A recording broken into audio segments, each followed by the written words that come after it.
Have you ever considered making a podcast? Well, Spotify has a great platform that lets you make them very easily, distribute them everywhere. You can even earn money while doing so, and it's all in one place. And the best part, it's all for free. It's called Spotify for Podcasters, and it's really simple to get started. So you record and edit your podcast right from your phone, your computer, whichever one that you like. And then when you publish them, they distribute your podcast directly to Spotify and also everywhere else that podcasts are heard. You can do video podcasts, you can interact with your audience with Q&As and polls. And once they're up and running, like I mentioned before, you can even earn money through your podcast in a variety of ways through things like ads and podcast subscriptions. And of course, it's totally free to use. There is no catch. When I started Plant School, I used Spotify for Podcasters, and I continue to use it because I love it. It's super easy to use, and it gives me everything that I need as a podcaster. So if you have ever wanted to start your own podcast, I highly recommend that you try out Spotify for Podcasters. You can download the app or go to www.spotify.com/podcasters to get started. Welcome to the Plant School podcast. I'm Rachel, and here we learn about plants, how to care for them, how they work, and I keep it simple and taught in a way that anyone from beginner to expert can enjoy. Join me in Plant School. Hello and welcome to this week's episode of Plant School. I'm so excited today because we have on a special guest and my friend. Her name is Mickelle, and she has a lot of experience with floral design. And so we're going to hear from her in just a second, just like an introduction to floral design, how to do it in your own home, and how to be successful at it. I do, however, want to apologize. My internet was a little spotty during this interview, so there are times where Mickelle's audio does cut out, and I did my very best to edit it so that it is easy to understand, but if there are parts where it's just a little bit spotty, just know that that's why. I was having a little bit of trouble with the internet.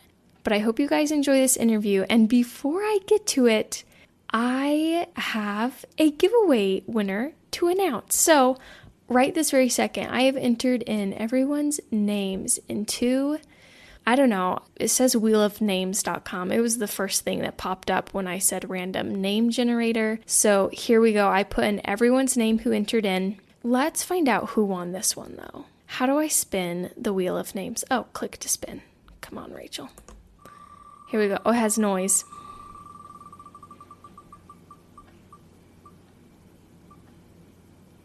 Oh, it claps for us. We have our winner, Ashley Ditmars. I am pretty sure you entered on Instagram, so that is where I will reach back out to you to let you know that you've won, unless you happen to reach out to me first for some reason. But we will go from there, get your t-shirt size, and figure out where to send this free plant to and free plant t-shirt. Thank you all so much for entering. I really do appreciate the support you guys have shown. And I do these giveaways fairly often, so I will let you know when the next one is coming up. You can share it again with someone else, and you can let me know that you've done so, and I will re-enter you, and you can take as many chances as you want to win a free plant and free plant-related merch from my merch store, whether that's a Plant School sticker, or a sticker that says I like plants, or a shirt that says I like plants. There's so much fun stuff on there, and I do want to give everyone, multiple chances to be able to win. Anyways, congratulations to Ashley, and here is my interview with Mickelle Farnsworth. All right, I'm so excited to have Mickelle Farnsworth here on the podcast. And before I have Mickelle kind of introduce herself and what she does, me and Mickelle have been longtime friends, and I didn't tell Mickelle this, but when I was starting this podcast, I made a list of people that I thought would be fun to have on. And you were actually at the top of my list. And I just have never reached out because I didn't know if you would want to. I have some old professors on there. I'm like, I don't know if these people are too busy or would want to, but I'm so excited because I wanted you to be here on the podcast for a long time. And yeah, how did we first meet? Was it in class? I think it was at work first. Yeah, I think it was at work. We both worked at the greenhouse, but we never met there. which is And so then unfortunate. I know we could have used that friendship. Yeah. But then when you started at the flower shop, I think is when we officially met, and then we also had class together. That's right. Yeah. So we both were working at the greenhouse, but different shifts. So we never crossed Mhm. paths. I just heard about this girl who was really good at floral design. And I wanted to meet you because at the time, that's what I wanted to be was a floral designer. And yeah, and then we worked together at the floral shop for a short Yeah. time for me. Mickelle was there for much longer and knows so much more. So that's why I'm excited to have her. But before we get into that, Mickelle, would you mind introducing yourself and what you do, kind of what you're up to with your life right now? Yeah, totally. So my name is Mickelle. I studied it was then called landscape management program at BYU. Now it's like plant and landscape systems or something. And I worked at Campus Floral on campus for, I believe it was 4 years. And did that. I was a designer in the back, made floral arrangements. And then when I graduated, I went on to actually work at a grocery store as a floral manager for a year, which was wild, but I felt like it really taught me a lot about like managing and all of that side of stuff, like with grocery stores, which was really good. And then after a year there, I got out of that. It was a kind of stressful job. And then I moved out to Maryland with my husband and I started working at another flower shop. And this one was kind of more in like a ritzy neighborhood. So we were doing like high hours there. And I worked there for a year and a half. And then I baby and stopped working at home full time with him. Yeah, and Mikel has this awesome Etsy shop, and that's kind of like your whole Instagram right now is dedicated. Well, I guess your Etsy shop Instagram is dedicated to all of that. And I do want to shout it out because we've been kind of working together for the past, I don't know, week and a half, and it's still going on. By the time this episode comes out and you guys are listening, it's still going on. So if you check her out at mix.art.goods, you can see she's doing this series of mini houseplants and they are adorable and so much fun. And she's also sharing just a lot of really great info about it. And if you go to her Etsy shop, there's so much more than just like little houseplant drawings. There's just all sorts of art for everyone. I think one of my favorites is your national park series. I think those were so beautiful too.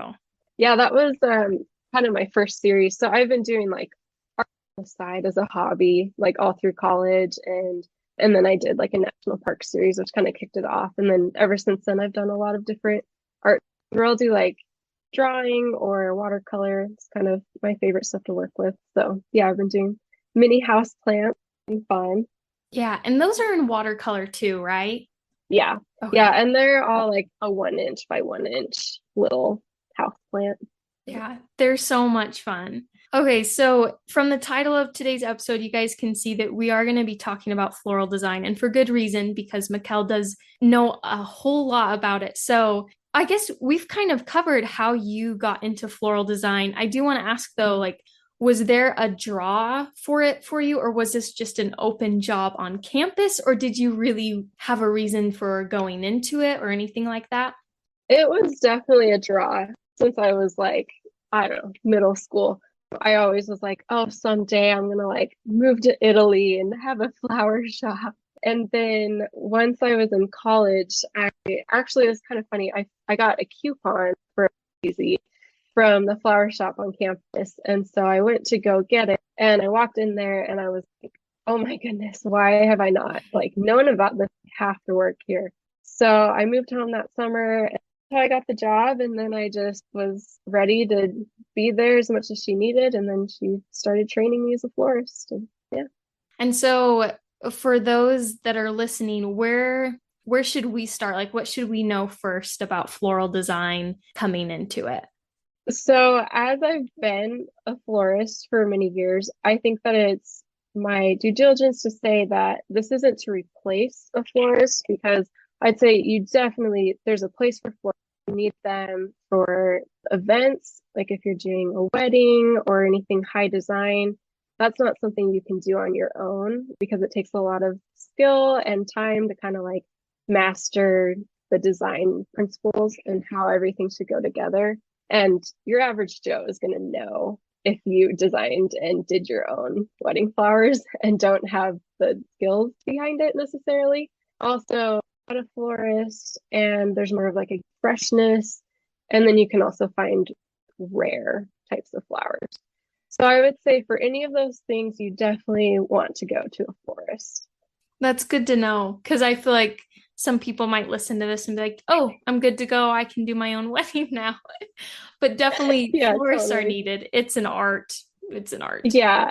And I would say they get expensive. Like my first week working at this flower shop in Maryland, where we're at now, they had me design a $200 arrangement.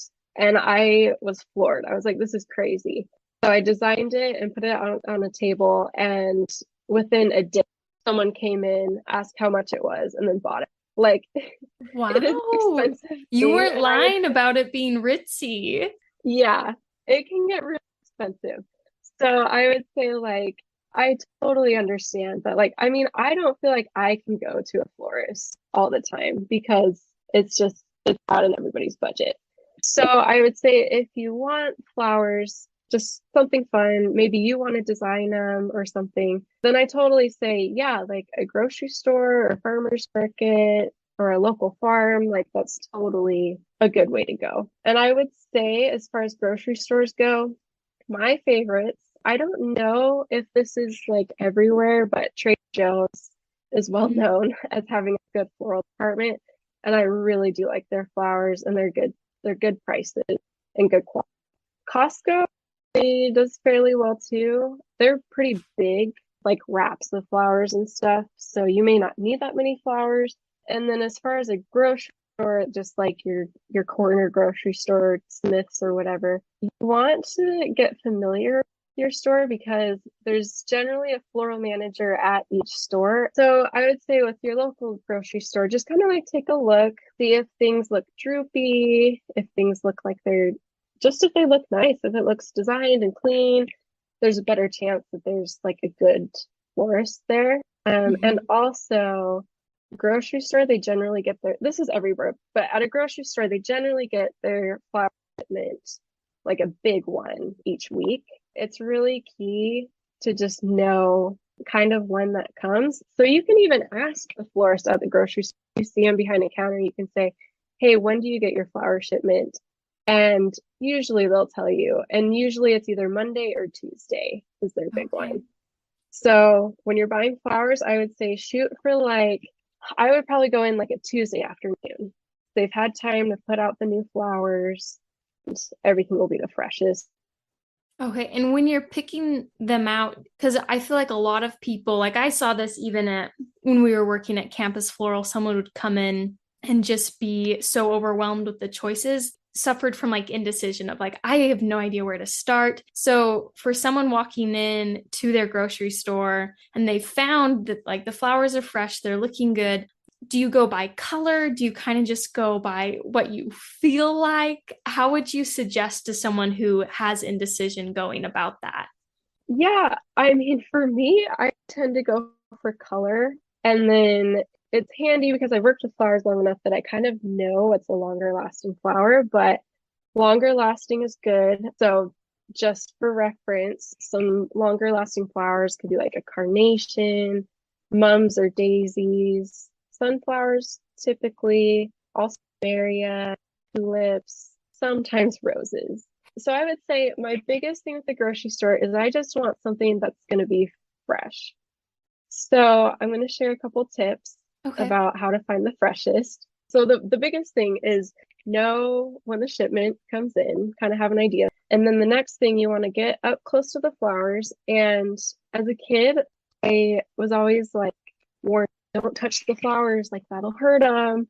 I mean, yeah, you don't want to like rough house with a flower, but it's okay. So I actually do suggest kind of touching the petals a little bit, see if they're firm. If it's a rose, you actually want to touch like the bulb of the rose, if that makes sense, like right above like where the stem meet, like the bell of the flower. So touch Mhm. down at the bottom. If it feels kind of hard and firm, that's a really good sign. If it feels really loose and squishes really easy, that means it's an older flower. And if it's hard, but like doesn't feel full, that means that it's also older and they just pulled petals off. So don't go for those. And then another thing you want to check for is you want to have no moisture. So you've got like a bouquet of flowers and it's like wrapped in cellophane. So if you see little beads of moisture like inside near the flowers, generally you don't want to go for those as much because there might be mold in there or something. You just never know. And then you also want to check that the stems at the bottom of the flowers that are in water, that they're green. If they're starting to look kind of brown or slimy, then they're not as good, not going to be as fresh. So go for more green. Those are some good tips. I didn't know about the rose, like feeling the bulb underneath the petals. That's so smart. Yeah, I'm gonna have Yeah, to use I that. do it all the time. It's good. We're going to take a quick break from our interview with Mickelle, but we will be right back and continue on with this interview. Listen to the 48 Hours podcast for shocking murder cases and compelling real-life dramas from one of television's most watched true crime shows. Go behind the scenes of each episode with award-winning CBS News correspondents and producers in Postmortem, a weekly deep dive. Listen to 48 Hours wherever you get your podcasts. And so once you've gotten your flowers, what are kind of like some design basics someone should know when they're trying to create something beautiful for their home? Yeah, totally. So you get home, you've got your flowers, and you're gonna like see what you have, and you're gonna go on top of your counter one by one and just pull off all of the leaves and thorns if there's thorns. And you want it like pretty far up the flower, just all the leaves gone. You probably want like about 3 inches under the flower to still have the leaves because that'll be the part that's outside of the vase when you put it Okay. in. What's the So go purpose of that? Is that just to get rid of the extra stuff from like clogging up the vase or? Yeah, it's definitely that. And then also just the more stuff in the vase, like the leaves and stuff, they're gonna kind of go like kind of gross and they'll Mm, make more bacteria in the water and then just make the flowers go bad faster. gotcha. And then also for a design, like it's easy. You're not trying to like Mm. stuff your stems into a bunch of leaves. So once you have all of the leaves stripped back, you're gonna get your vase out, fill it with some water. I'd say start with just like half full, kind of lukewarm water, and then pour your flower food in and swish it around. Once you have that done, you'll take your flowers, and this is the part where you start designing. So you will take your green first, and you probably want about 4 to 5 stems of greenery. What are some examples of greenery, just for maybe those who have no idea what that Yeah, term totally. means? So they don't have any flowers on them. So it's just eucalyptus is one or salal, just any kind of just leafy green stems. It's usually like it's good if there's a lot of like laterals on the stem, like a lot of different leaves and branches and things, because that's going to help you with your grid. So you're going to take your greenery and I'm going to tell you about how to do it in your hand. It Okay. isn't necessarily how like a florist designs, but it's really kind of to design so that you get like a good looking arrangement. And I use it like I do this often if I'm in a hurry because it is pretty fail safe that it'll look good. So you're going to take those greenery in your stem and you're going to poke them through kind of crisscrossing. So you've got like, let's say 4 stems of greenery and you're going to have all the stems going out at opposite angles under your hand. So kind of your little nest of greenery. And then it's called like your filler flower. So that's the flower that's got multiple little flowers on it. So it could be like daisies or alstroemeria, different kinds of like mums, and they just have a lot of little branches, little laterals of flowers. So you're going to take those and you're going to weave them into a grid of greens. And what you're shooting for is basically just like a ball shape of flowers. For the purpose of this, let's say my ball is the size of a volleyball. So I've got my grid block of all of my greens, and then I've got my filler flowers on top. Now I'm going to line flowers. So the line flowers are like a snapdragon, a delphinium, larkspur, those flowers that's just the long, skinny ones. And I'm gonna try to group them. So I realize that sometimes you don't have many of those. So odd numbers are usually what's the best. Well, in any floral thing, you kind of want odd numbers, like if you have groups of threes or fives. But a lot of times, something from like a grocery store, you're only going to have like three total, or even those. You just want, say you have three, you want one grouping of two and do it on the opposite side of the arrangement, so it kind of offsets. So let's say you only have two line flowers, though. I would put them together and kind of put them to the side of the arrangement, shooting out. And the main thing there is you just don't want it to look like you have bunny ears or antenna or something coming out of your arrangement. The line flowers are a little trickier, but I would say just groupings where you can, and then have kind of opposite ends. Like do like think of a triangle. Like you want the two far sides of the triangle. Then once you've got your line flowers, full flowers. So ones are like a sunflower or a hydrangea or a Gerber daisy, something like that. That's bigger and it's showy, and you want it to be like the main show. So you're gonna take these, and I would say you probably have, I don't know, depending on what you got from the market, you might have like just a full, or you might have five. These ones, you can kind of decide what kind of a look you want for your arrangement, because you've already got kind of the grid and the ball shape. So you can continue with the ball shape, or you could like in the center of the arrangement that you see all the time, like the front of the arrangement, you can put like a couple in front and then just one near the back or something. You can kind of decide whatever looks good to you. And that will depend too, like if they're different colors, you might want to look, like maybe I want one yellow in the back and one yellow in the front and a pink in the front next to it, or something like that.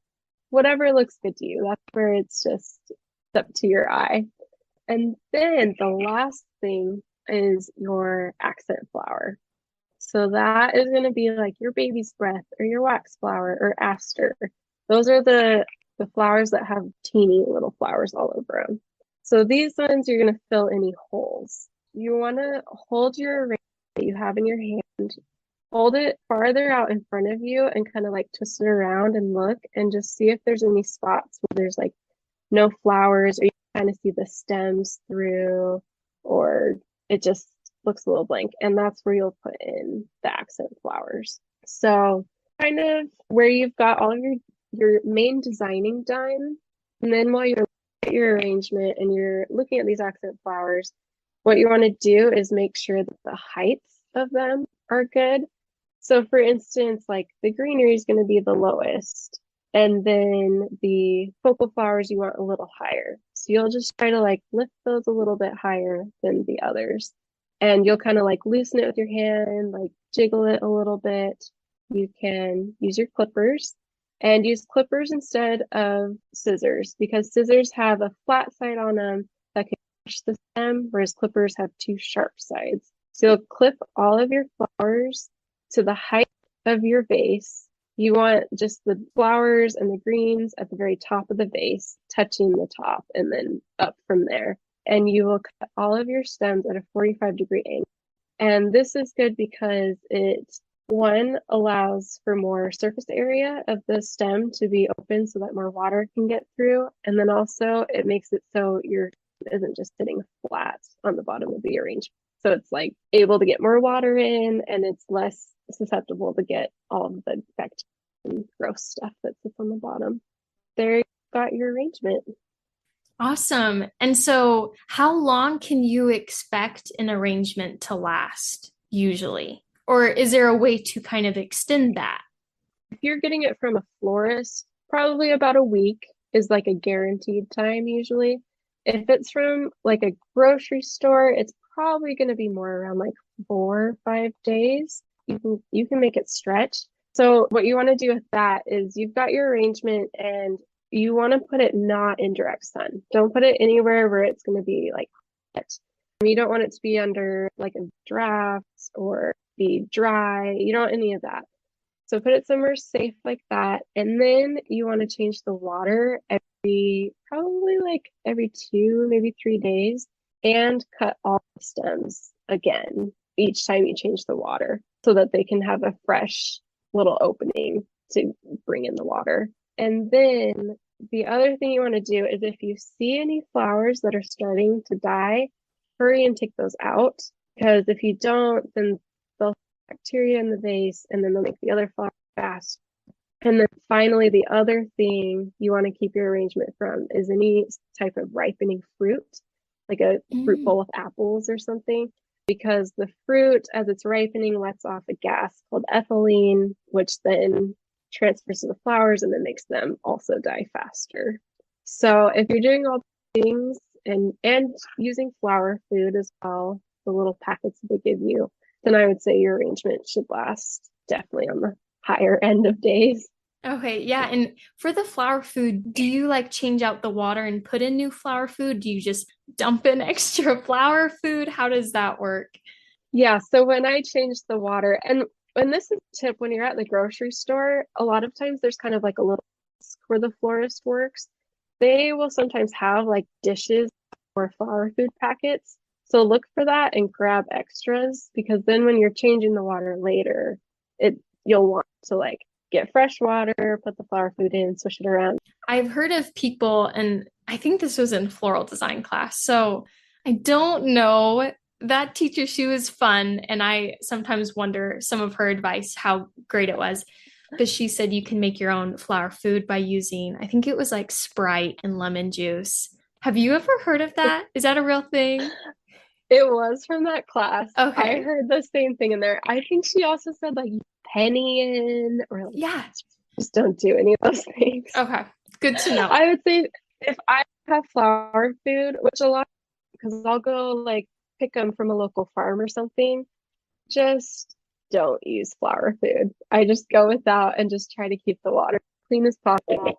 And another thing that's really important is make sure that the flowers always have water. Like the first couple days when you first bring it home, sometimes those flowers are heavy drinkers, because if they're fresh off the truck when the grocery store or whatever had them, then they've been sitting without water for a long time. So they're still like probably pretty thirsty when you buy them. So they can go through the water. So you just have to make sure that all the stems are sitting in water. Good to know. This is all such good info. Thank you so much for sharing this. And if we want to keep along with you and like what you're up to, where can we find you? What are your social handles?